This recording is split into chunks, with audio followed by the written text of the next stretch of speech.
ខ្លះដែលយើងថតរូប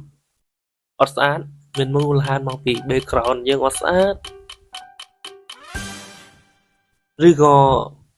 អ្នកថតរូបឲ្យយើងអត់ស្អាតអានោះប្រហែលជាមិនមែនជាបញ្ហាមកពីហ្នឹងទេខ្ញុំថាបញ្ហាធំបំផុតគឺមកពីយើងអត់ស្អាតតែម្ដងបើយើងអត់ស្អាតយើងថតមិនក៏អត់ស្អាតដែរថតបើអ្នកស្អាតវិញអ្នកទាំងអស់គ្នាតែគេគ្រាន់តែ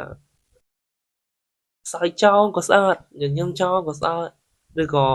ធ្វើអីថាអត់ដឹងខ្លួនមួយមើលទៅពួកគាត់ស្អាតហ្មងស្អាតចេញពីខាងក្នុងហ្មងប៉ុន្តែបើយើងវិញពួកយើងឬក៏ខ្ញុំជាដើមទោះញញឹមយ៉ាងណាក៏ដោយខំសើចយ៉ាងណាក៏ដោយខំធ្វើ style យ៉ាងណាក៏ដោយនៅតែអត់ស្អាតចឹងឧទាហរណ៍ដល់ថាអូយមកពី background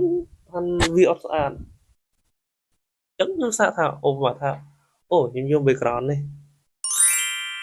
នៅតែអត់ស្អាតឬក៏ background មកខាងនេះក៏នៅតែអត់ស្អាតចឹងហើយបញ្ហា background គឺអត់សំខាន់មកពីមនុស្សដែរយើងមកពីយើងអត់ស្អាត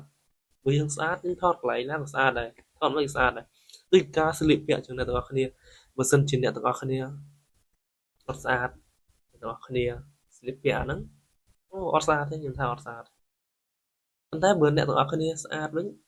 អ្នកទាំងអស់គ្នាស្លៀកពាក់អីក៏ស្អាតមើលទៅឃើញស្អាតហ្មងសូម្បីតែយើងស្លៀកពាក់ថារបស់គេបោះចោលបើយើងស្អាតឧបមាថាបើយើងស្អាតយើងស្លៀកពាក់ថារបស់ថាដូចកន្ទោបគឺជួតជើងជួតដៃហ្នឹងយើងយកមកពាក់ក៏មានអារម្មណ៍ថាអូអ្នកហ្នឹងស្អាតពាក់អីក៏នៅស្អាតដែរប៉ុន្តែបើអ្នកខ្លះវិញបើគាត់អត់សូវស្អាតដូចខ្ញុំជាដើមពាក់អីក៏អត់ស្អាតអីក៏អត់ស្អាតចឹងហើយអូបន្ទាស់មកពីអ្នកថតឬក៏ background នេះមកពីការស្អាតរបស់គាត់នឹងផងដែរបានធ្វើអ្វីមួយគឺស្អាតតែម្ដងខ្លះអូមកពីម្នាក់ហ្នឹងអត់ចេះថតហ្នឹងបានថាថតទៅអត់ស្អាតអត់អីចឹងយកអ្នកថា professional គេមកថតឲ្យក៏ដោយអូនោះអត់ស្អាតដែរអ្នកទាំងអស់គ្នាមិនជឿសាកមើល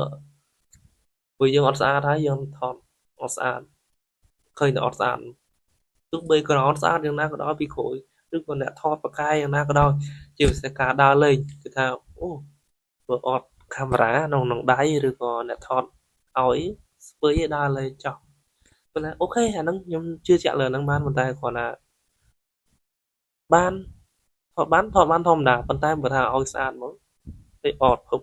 អាហ្នឹងលើអ្នកអាស្រ័យលើអ្នកទាំងអស់គ្នាហើយអរគុណអ្នកទាំងអស់គ្នាដែលបានតាមដានវីដេអូនេះផងដែរហើយខ្ញុំបាទវិសាលជួបគ្នាក្នុងវីដេអូក្រោយបន្ថែមទៀតហើយអរគុណដល់អ្នកទាំងអស់គ្នាដែលជួយតាមដានវីដេអូនេះផងដែរអរគុណ